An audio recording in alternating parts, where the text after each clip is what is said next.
It was 16 years that I was writing fiction, and before I really found what I felt like was my voice as a writer, before I wrote something that really caught on with a big audience. I spent a lot of my career trying to write very fancy literary fiction. Because my parents were English professors, I thought of books and literature as something that was very, up here.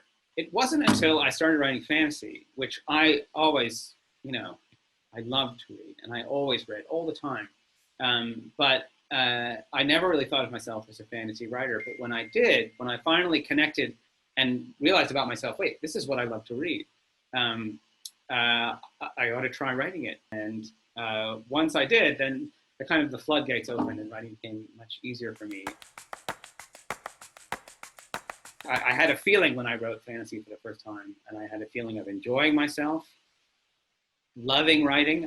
It wasn't pulling teeth, which it had been for my whole career. And I had a great feeling of breaking the rules. They'll never let me get away with this, and you could picture somewhere in there was a control room, and there's all these red lights flashing, and the cop cars and black helicopters are on their way. They're going to stop this. That feeling that I had of doing something I shouldn't be doing, not always a great thing in real life, but on the page, when you're writing and you're thinking, oh, they're never going to let me get away with this.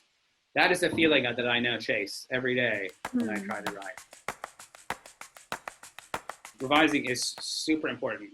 It's a huge part of writing, much bigger part of writing than writing your first draft. The Magicians, I wrote the first draft in a year. I then spent 4 years revising it. But at the same time, revising can really paralyze you. You write something, you come back the next day, you don't pick up where you left off. You start at the beginning and you start revising what you did, and maybe you get 3 paragraphs into it, and then suddenly it's 6 hours later. At a certain point, you have to say, this is it. This is the thing that I wrote. I'm going to keep going and pushing ahead.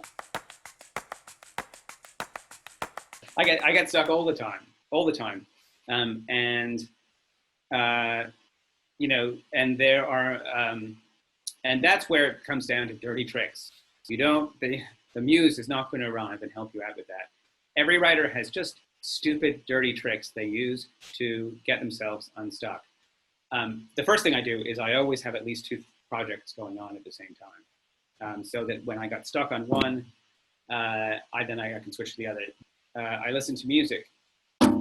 Sometimes I'm running a scene and I'm like, oh my God, I am not in the mood of this scene at all. But I do know this song that is in the mood of that scene. And so I'll listen to the song and it'll drag that emotion out of me and I'll get back to it. I read other writers all the time. There's just writers, like Virginia Woolf, who I just know will help me over with a particular technical thing. And I go to them and I come back.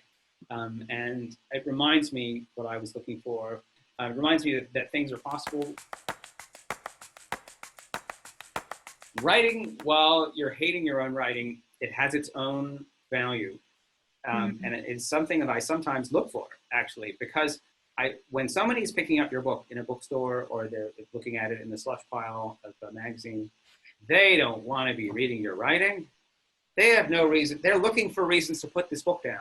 And it reminds you, when you're sort of looking at your stuff and feeling stuck and not getting it, I remind myself, this is how people who don't know me or care about me read my stuff. They're not into it, and you have to get them into it. You have to figure out how to pull them in. It's an interesting tool, and sometimes I write from a place where I'm super into what I'm writing, but I value the days when I write from a place of not really caring about it because I have to make myself care about it.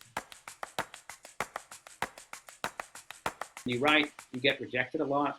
The first book got 18 rejections. Second book got 32 rejections.